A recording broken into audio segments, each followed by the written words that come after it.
Hey there, welcome back to the channel. Today, I'm going to tell you something that could completely transform the way you think, dream, and act. Imagine a voice that knows your every fear, doubt, and flaw. Now picture that same voice being your greatest source of insight and strength. It seems contradictory, yet that's the paradox of the inner critic. This journey explores whether it's sabotaging you or secretly trying to help. The conscious mind is where you make deliberate choices, while the subconscious stores emotional imprints and patterns. Your inner critic often emerges from the clash between these two realms.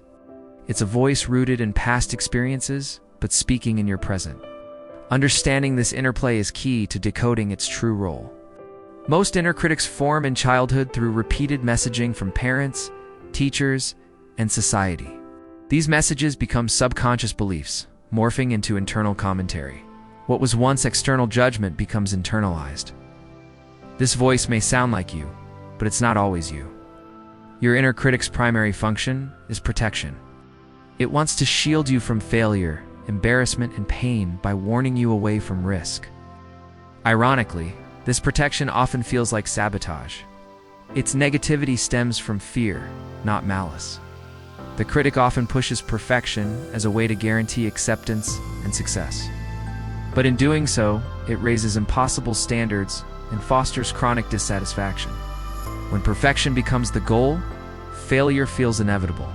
The pressure can be paralyzing. There are times when the critic fuels ambition.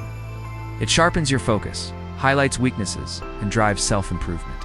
In small doses, it acts as a motivator. But unchecked, it becomes a relentless tyrant. The inner critic often mirrors your fear of what others might think.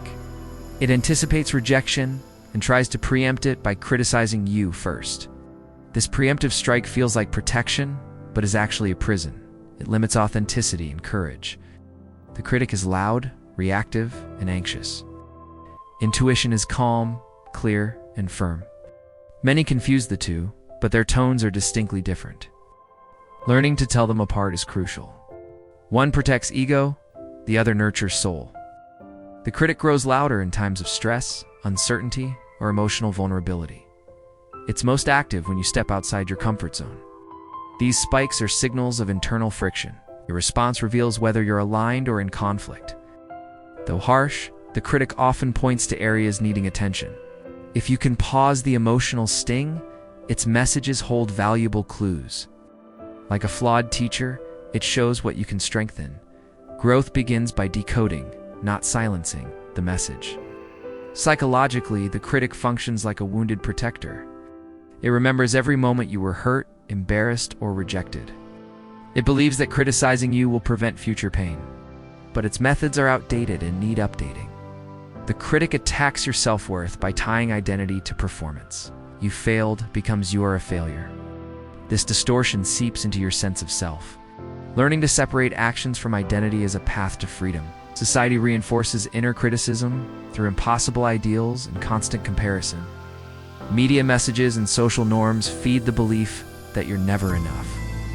Your critic absorbs these narratives and repeats them internally. Awareness is the first step in breaking the loop.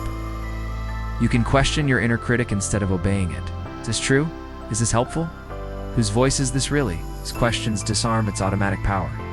You have the ability to reshape the critic into a more compassionate voice.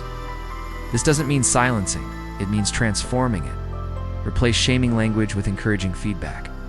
Think of it as upgrading your inner dialogue. Visualizing your inner critic as a separate character can create emotional distance. Give it a name, a face, even a backstory. This turns judgment into conversation. Instead of reacting, you respond with curiosity, not contempt. Mindfulness allows you to observe the critic without being consumed by it. With awareness, you can catch it in the act and choose how to engage. You become less reactive, more reflective. In that space, transformation begins. Fighting your inner critic with more criticism only strengthens it. Compassion is the antidote. When you meet harshness with understanding, the critic softens. You reclaim control through kindness, not force. As you reframe the critic, it evolves into a wise advisor. It still points out flaws, but now through the lens of growth, not shame. It becomes a part of your inner team, It's no longer a foe, but a friend in disguise. The goal isn't to eliminate the inner critic, but to integrate it. When balanced, it can alert you without defining you. It becomes just one voice among many, not the loudest, nor the final word. In that harmony, true inner power is found. Thank you for watching. If you found this advice helpful, don't forget to follow for more valuable tips. Wishing you a wonderful day filled with positivity and success. And remember, you can support us by liking and subscribing to our content.